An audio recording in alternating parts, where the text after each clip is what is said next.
All right, welcome to the Explainer. So, have you ever really stopped to think about what's going on inside our bodies as we get older?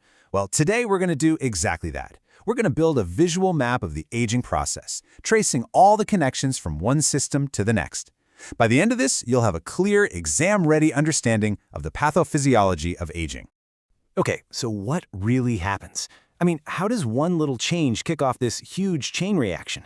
That's what this is all about, connecting those dots so you can see the whole clinical picture. And the definition itself gives us a huge clue. See that word? Biopsychosocial? That tells you right away this isn't just a physical thing. It hits our bodies, our minds, and our social lives. It's the whole package. And to make sense of all that, you really need a roadmap.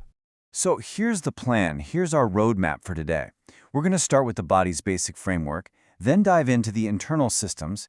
After that, we'll see how all those changes mess with medication safety, and finally, our mental well-being. And you'll see, this isn't just some random list. We're actually following the cascade, the domino effect of how these changes happen in real life. All right, first up, let's lay down the foundation, the basic science we're going to build everything else on. Okay, so where's the best place to start this map? Well, let's begin with one of the absolute biggest clinical risks for older adults, falls. And this all starts with the body's own scaffolding, the musculoskeletal and neurological systems. Okay, take a look at this. This is kyphosis, that forward curve of the spine. And listen, this is so much more than just getting a little shorter. See how it pulls the entire center of gravity forward? That one change, that's the first domino. It's what starts the whole instability problem. And this is where you can literally see that domino effect in action. First, you get decreased muscle mass and strength. Then, your reflexes get slower because the nervous system isn't firing as fast. So, to try and feel more stable, a person's gait changes. They take shorter steps, they stand with their feet wider apart. But the whole time, that shifted center of gravity we just saw is pulling them forward. Put it all together, and what do you get? A massive risk for a fall. These things don't just add up, they multiply the danger. Right.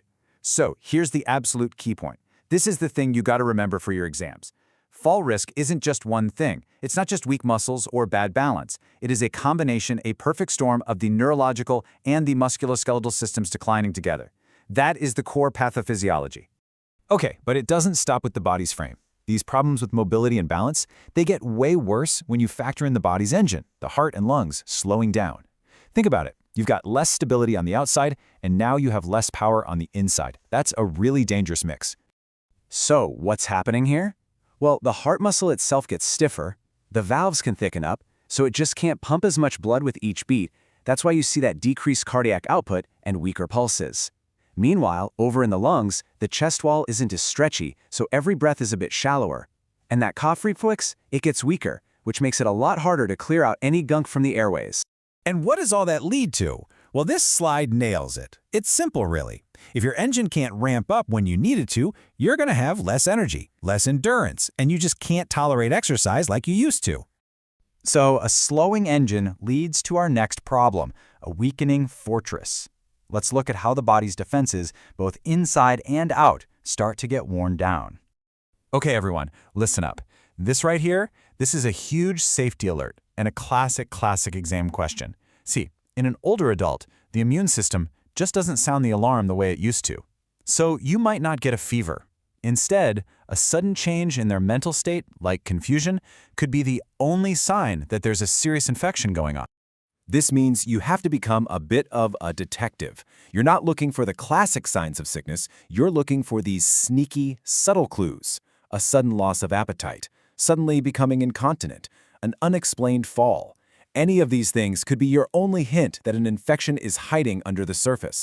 And this problem isn't just on the inside, it's on the outside too. The skin is our primary barrier, right? Well, it gets thinner, it bruises more easily. So when you have that weaker physical barrier on the outside, combined with a sluggish immune system on the inside, that's a perfect storm for all kinds of health problems. Okay, so let's recap. We've got a weaker structure, a slower engine, and weaker defenses. All of those things we've just mapped out, they all come together and create a huge problem in one specific area: medications. For older adults, this can be like navigating a minefield. This slide, this is the why behind it all. This is the core pathophysiology you need to know. First, the kidneys aren't as good at filtering, so drugs just hang around in the body longer. Next, there's less protein in the blood for the drug to bind to. That means more of the drug is free and active, which can be dangerous. And finally, the liver's metabolism slows down. So what's the bottom line? The drugs stick around longer and at higher, more concentrated levels. That's a recipe for toxicity. So what's the practical takeaway from all that? It's simple. You absolutely cannot use a standard adult dose. The rule, the mantra, is start low and go slow. You often have to start with just a fraction, like a third to a half of the normal dose, all because of those internal changes we just talked about. Now, to help navigate this medication minefield, there's a super important tool called the Beers criteria. It's basically a list of meds that are potentially risky for older adults. This table gives you a great snapshot, and I want you to notice how this all ties back to what we've already covered. Things like Benadryl, they can cause confusion. NSAIDs can damage the kidneys, which we already know are working slower. And look here, muscle relaxants, benzodiazepines, they crank that fall risk we started with way, way up. Every single one of these is high risk because of the pathophysiology we've been mapping out. All right, we're almost at the end of our mat, but there's one last crucial connection to make.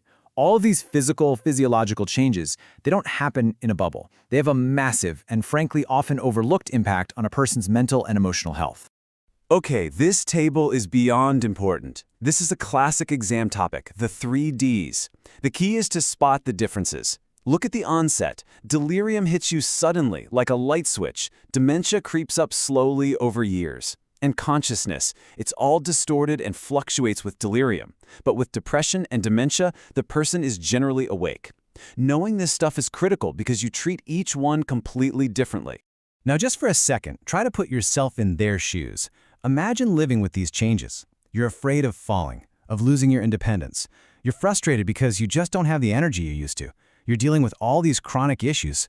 I mean, is it any surprise that this can lead straight to depression and isolation? These are real, powerful challenges. So let's step back and look at the whole map we've built. What's the big takeaway? It's that everything, and I mean everything, is connected. We've literally traced the path from a stooped posture all the way to a higher fall risk, from a slowing heart to a risk of medication toxicity, and from all that physical decline right into psychosocial challenges. It's all one continuous story. And that leaves us with one final really important thought. Learning this blueprint, this map of aging, it's not just about passing an exam. It's about seeing the whole person. So the real question we have to ask ourselves is, how can we use this knowledge to provide care that's not just effective, but truly holistic and empathetic?